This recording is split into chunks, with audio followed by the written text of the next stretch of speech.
ও দামান করে কথা খাওরে বাটার পা যাইবারু কথা খো যদি খাইটা রাখমু খান দামান দো দামান দো।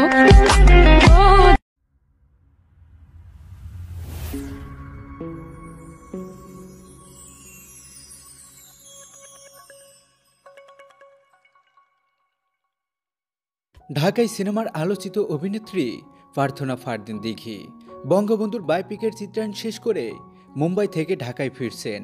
ফিরতে অবশ্য অনেকটা বেগ পেতে হয়েছে তাকে, কারণ মুম্বাই থাকতে লকডাউনে ঘোষণা হয়েছিল, ফলে টিকিট পেতে অপেক্ষা করতে হয়েছিল এই অভিনেত্রীকে। দেশে ফিরে নিজেকে ঘরবন্দি করেছেন এই চিত্রনায়িকা। এ সময় আবারও নিজের ফিটনেসের দিকে মনোযোগী হয়েছেন দিঘি। আবারও ওজন কমানোর মিশনে নেমেছেন তিনি।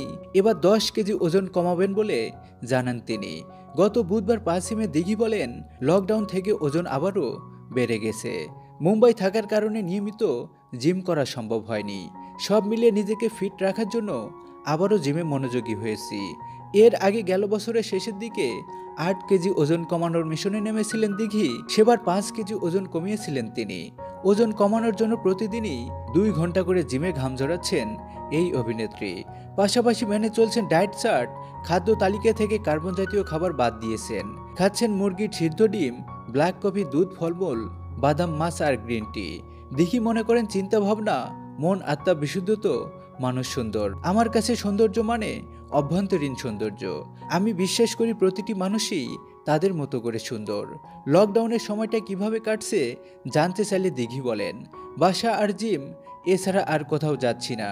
কিছু শুটের কাজ ছিল, সেগুলো শেষ করেছি। আরও নতুন কিছু কাজ আছে, কিন্তু এখন করছি না।